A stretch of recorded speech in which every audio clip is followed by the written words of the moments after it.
Choosing between these two clubs will ultimately depend on the specific needs of your game. They both have their place in the bag, but which one should you be using? There is a lot of debate about whether 7 woods or 5 hybrids perform better. The argument rages on because it's a subjective question.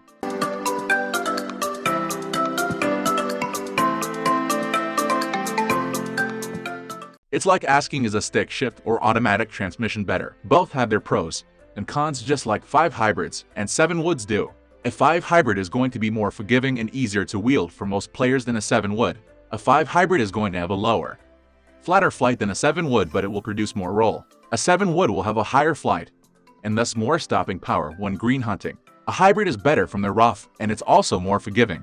The 5 hybrid is more for taking the place of the 5 iron. The 7 wood can also be a good replacement for one of your longer irons and will typically have a stronger loft. The 5 hybrid may be more forgiving if you're having trouble taming your longer irons.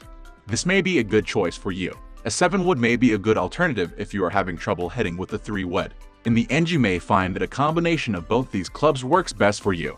A 7 wood will produce a high launch angle but may not give you the distance that a 5 wood would yield. The 7 wood will be a good club to help you get out of the rough. The shot shaping you get from a 7 wood is perfect for getting shorter shots that will still launch high enough to rescue you.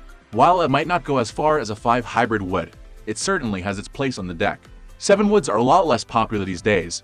With the advent and popularity of hybrids, Dustin Johnson does famously carry a 7 wood on occasion when playing on the PGA Tour. A 5 hybrid will correlate more closely with a 5 iron than it would to a 5 wood. You can expect it to play a bit longer than a 5 iron but still yield more comparable distance as opposed to a 5 wood. As you may have been able to guess from the name, a hybrid is a cross between a wood and an iron.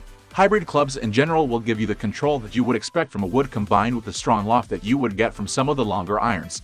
Hybrid clubs have been around for a while now and are quickly becoming favorites both for tour pros and amateurs. They can be especially helpful if you're just starting out with golf and are having difficulty controlling your longer irons. The main differences between these two types of clubs are usually composition, loft, and length. You would also use these clubs in different instances. If you were trying to get out of the rough, a 7 wood would be a better choice. This is also true if you want a higher arcing but overall shorter shot shape. If you do need to get down the fairway in a hurry, then you would be much better off with the 5 hybrid. The 5 hybrid will produce a distance comparable to a 4 or 5 iron. The difference between a 5 hybrid and 7 wood also has to do with loft. Typically 5 hybrid clubs are set to about 27 degrees of loft while 7 woods hover around 21 degrees of loft. If distance and forgiveness is your main concern, you would be better off with a 5 hybrid. Again, the answer to this question depends on the situation. If you're clear on the deck, then it would be hard to imagine a scenario where you didn't use a 5 hybrid. It will get you further down the fairway and is suitable for shots of up to 200 yards. Now it's your turn. Which one impresses you the most? Let us know in the comment section below. Also, do share and subscribe to our channel for further video notifications.